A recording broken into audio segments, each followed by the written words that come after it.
Hi guys, may ituturo pala ako sa inyo guys. Nalinis na natin dito nga part sa electric pan. Pero, totoo lang guys, malalaman natin yan sa loob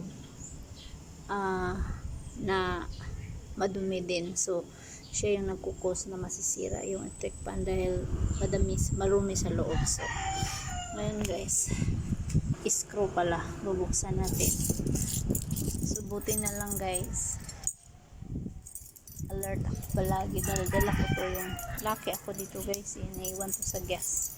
Tapos mayroon pala tong mga magagamit pag emergency, may opener, mayroong screw, star screw.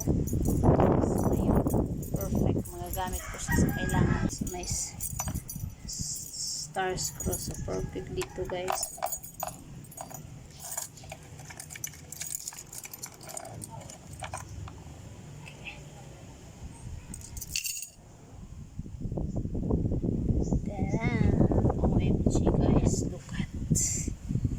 Yeah. See? Kita niyo itong mga alikabok guys.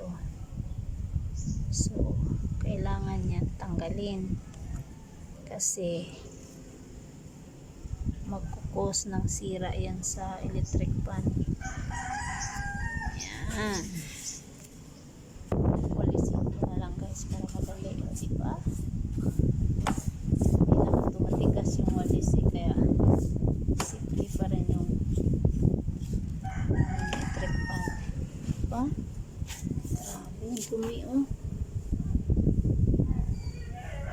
So yun. Kaya katagalan guys, mag-stock na yung electric pan. Diba?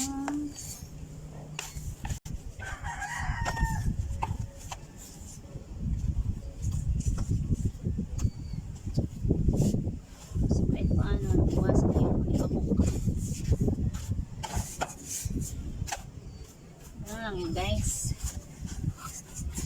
natutunan ko lang din naman yung magkukumpuni kasi mag-isa akong namuhay sa buhay, lahat dapat matutunan mo.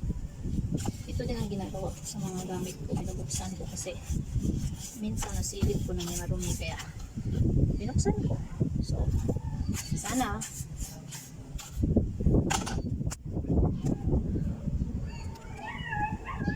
matutunan kayo guys sa akin.